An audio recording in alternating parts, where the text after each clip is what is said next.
Gergasi Amerika Latin Brazil dan pasukan gergasi dari Afrika, Maroko, akan berentap dalam perlawanan pembukaan kumpulan C Piala Dunia 2026.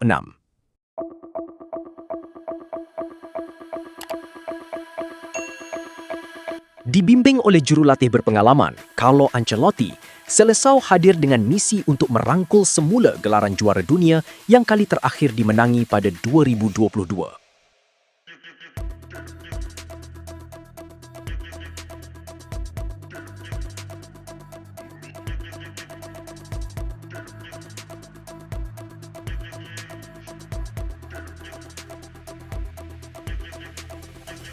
Sementara itu, selepas melakar sejarah dengan mara ke separuh akhir pada edisi 2022, Maroko kini dianggap sebagai salah satu pasukan yang paling digeruni.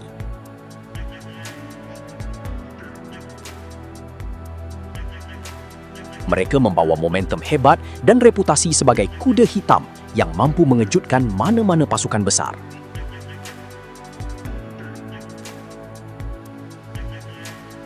Pertembungan ini bukan sahaja menjadi ujian awal bagi kedua-dua pasukan untuk melayakkan diri ke peringkat seterusnya, tetapi juga peluang bagi Maroko untuk membuktikan bahawa kejayaan mereka di pentas dunia bukanlah satu kebetulan.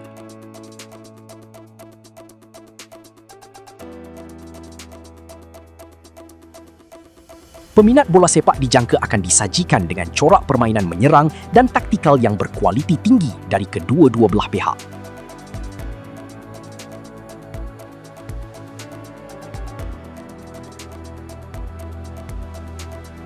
Peminat di Malaysia boleh menyaksikan aksi ini secara siaran langsung di Unify TV pada Sabtu ini jam 6 pagi.